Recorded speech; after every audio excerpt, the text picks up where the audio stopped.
Lycidas by John Milton. Yet once more, O ye laurels, and once more, ye myrtles brown, with ivy never sere, I come to pluck your berries harsh and crude, and with forced fingers rude shatter your leaves before the mellowing year. Bitter constraint and sad occasion dear compels me to disturb your season due. For Lycidas is dead, dead ere his prime, young Lycidas, and hath not left his peer. Who would not sing for Lycidas? He knew himself to sing and build the lofty rhyme. He must not float upon his watery bier unwept, and welter to the parching wind without the meed of some melodious tear. Begin then, sisters of the sacred well, that from beneath the seat of Jove doth spring. Begin, and somewhat loudly sweep the string. Hence with denial vain and coy excuse. So may some gentle muse with lucky words favor my destined urn, and as he passes turn and bid fair peace be to my sable shroud. For we were nursed upon the self-same hill, fed the same flock by fountain, shade, and rill. Together both, ere the high lawns appeared, under the opening eyelids of the morn, we drove afield, and both together heard what time the grey fly winds her sultry horn, battening our flocks with the fresh dews of night, oft till the star that rose at evening bright toward heaven's descent had sloped his westering wheel. Meanwhile the rural ditties were not mute, tempered to the oaten flute, rough satyrs danced, and fauns with cloven heel from the glad sound would not be absent long, and old Damatus loved to hear our song. But oh, the heavy change now thou art gone, now thou art gone, and never must return. Thee, shepherd, thee the woods and desert caves, with wild thyme, and the gadding vine o'ergrown, and all their echoes mourn. The willows and the hazel copses green shall now no more be seen, fanning their joyous leaves to thy soft lays, as killing as the canker to the rose, or taintworm to the weanling herds that graze, or frost to flowers that their gay wardrobe wear, when first the white thorn blows. Such, Lycidas, thy loss to shepherd's ear. Where were ye, nymphs, when the remorseless deep closed o'er the head of your loved Lycidas? For neither were ye playing on the steep where your old bards, the famous Druids, lie, nor on the shaggy top of Mona high, nor yet where Diva spreads her wizard stream. Ay me, I fondly dream had ye been there, for what could that have done? What could the Muse herself that Orpheus bore, the Muse herself for her enchanting son, whom universal nature did lament, when, by the rout that made the hideous roar, his gory visage down the stream was sent, down the swift Hebrus to the Lesbian shore? Alas! What boots it with incessant care to tend the homely, slighted shepherd's trade, and strictly meditate the thankless Muse? Were it not better done, as others use, to sport with Amaryllis in the shade, or with the tangles of Neaera's hair? Fame is the spur that the clear spirit doth raise, that last infirmity of noble mind, to scorn delights and live laborious days. But the fair guerdon, when we hope to find, and think to burst out in sudden blaze, comes the blind fury with the abhorred shears, and slits the thin-spun life. But not the praise, Phoebus replied, and touched my trembling ears. Fame is no plant that grows on mortal soil, nor in the glistering foil, set off to the world, nor in broad rumor lies, but lives and spreads aloft by those pure eyes, and perfect witness of all judging Jove, as he pronounces lastly on each deed, of so much fame in heaven expect thy meed.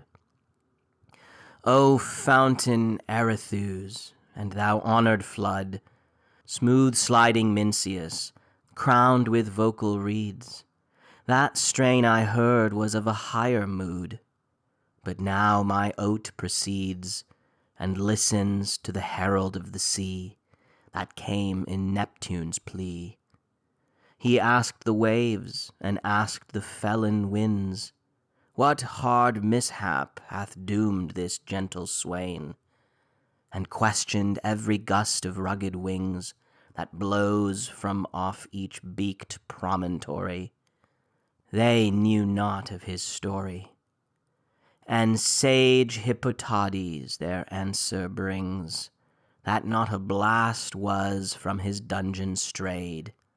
The air was calm, and on the level brine sleek Panope with all her sisters played.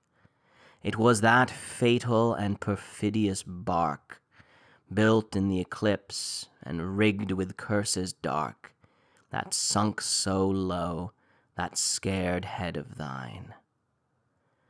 Next Camus, reverend sire, went footing slow, his mantle hairy and his bonnet sedge, inwrought with figures dim, and on the edge, like to that sanguine flower inscribed with woe. Ah, who hath reft, quoth he, my dearest pledge? Last came and last did go the pilot of the Galilean lake.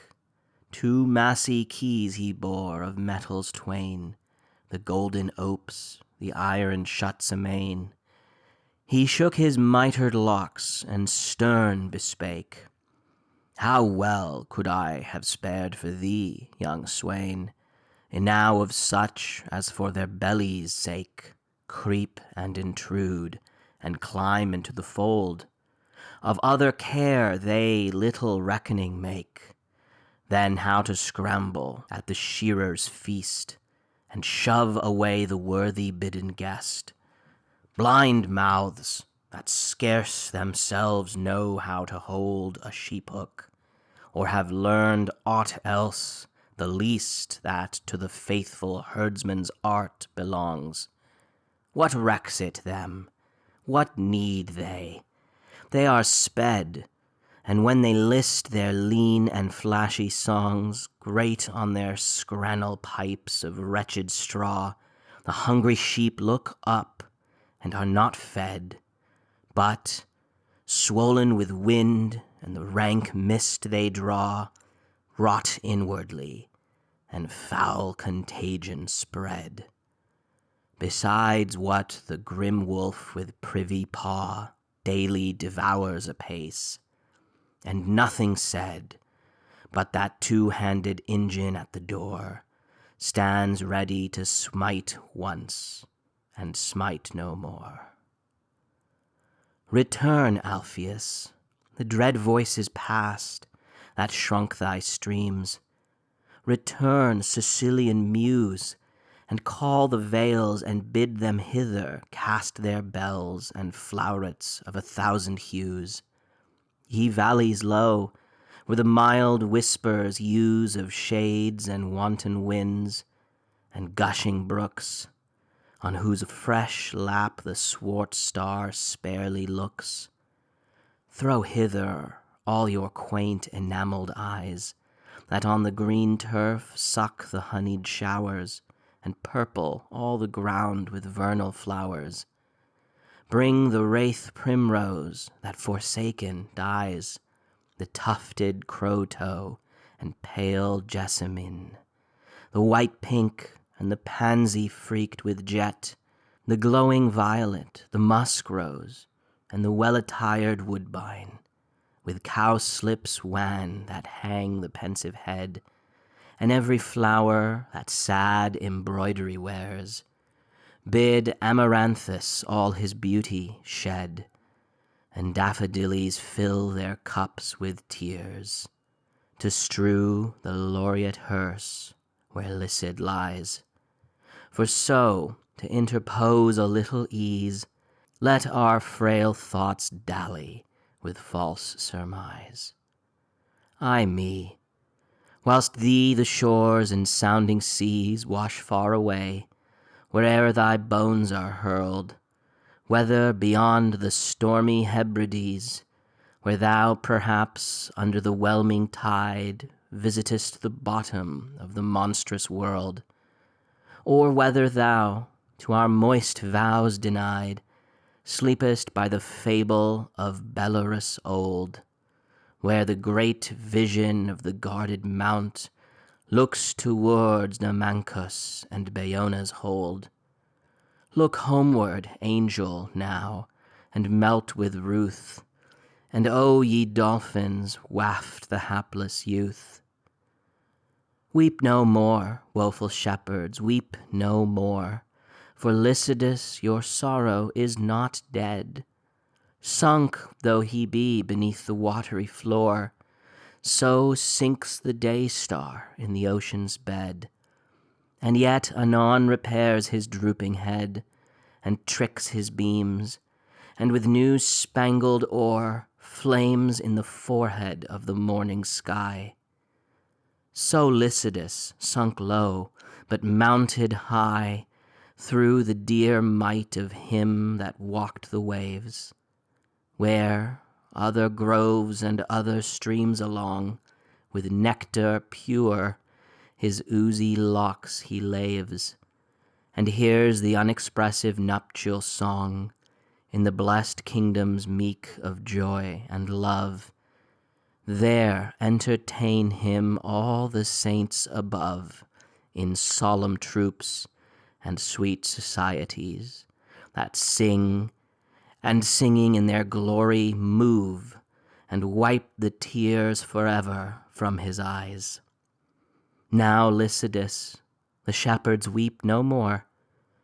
Henceforth thou art the genius of the shore in thy large recompense, and shalt be good to all that wander in that perilous flood. Thus sang the uncouth swain to the oaks and rills, while the still morn went out with sandals gray. He touched the tender stops of various quills, with eager thought warbling his Doric lay. And now the sun had stretched out all the hills, and now was dropped into the western bay. At last he rose, and twitched his mantle blue. Tomorrow to fresh woods and pastures new.